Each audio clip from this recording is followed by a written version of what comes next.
বাগেরহাট জেলা বাংলাদেশের দক্ষিণ পশ্চিমে অবস্থিত। এটি ঐতিহ্যবাহী জেলা। এটি তার ইতিহাস, ঐতিহ্য ও পর্যটক কেন্দ্রগুলোর জন্য সুপরিচিত। বাগেরহাট জেলা নিয়ে বিস্তারিত প্রতিবেদনে আমি মিলন আছি আপনাদের সাথে পুরো ভিডিওতে। খান জাহান আলীর স্থাপত্য। বাগেরহাট জেলার মধ্যযুগের খান জাহান আলীর নেতৃত্বে গড়ে উঠেছে। তিনি ইসলাম প্রচার এবং বিভিন্ন স্থাপনা নির্মাণের জন্য বিখ্যাত ছিল। এখানে তার নির্মাণের অসংখ্য মসজিদ ও স্থাপত্য রয়েছে। ষাট গম্বুজ মসজিদ, এটি ইউনেস্কো ওয়ার্ল্ড হেরিটেজ সাইট এবং বাংলাদেশের অন্যতম গুরুত্বপূর্ণ ঐতিহাসিক স্থাপনা। এই মসজিদটি 15শো শতাব্দীতে খান জাহান আলী নির্মাণ করেছিল। মসজিদটি তার 60টি গম্বুজ ও অন্যান্য স্থাপত্য শৈলীর জন্য খুবই বিখ্যাত ছিল।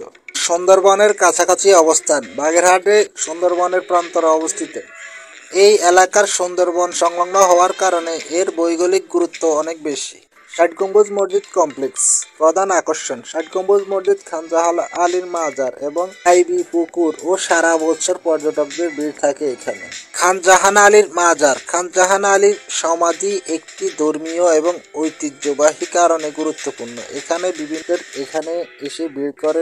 মঠম্বর জমিদার বাড়ি। বাগেরহাট জেলার একটি ঐতিহ্যবাহী স্থাপনা। জমিদার আমলে বিভিন্ন স্মৃতিচিহ্ন এখানে দেখা যায়। রামপাল বিদ্যুৎ প্রকল্প। যদিও এটি একটি বিদ্যুৎ কেন্দ্র, তারপরও মানুষ এটি দেখতে যায়। বাগেরহাট জেলার গ্রামগুলো প্রচুর সবুজ, ফসলের মাঠ, নদী, খালবিল রয়েছে। গ্রামীণ সংস্কৃতির এটি একটি উদাহরণ। ফকিরহাট শুটকি মাছ ও গ্রামীণ পণ্যের জন্য উৎপাদনের জন্য বিশেষ পরিচিত। এই জেলায় ঐতিহ্যবাহী স্থাপনাগুলো দেখার মতো। আপনি ইতিহাস ও প্রাকৃতিক সংস্কৃতি একটি মেলবন্ধন অনুভব করবেন।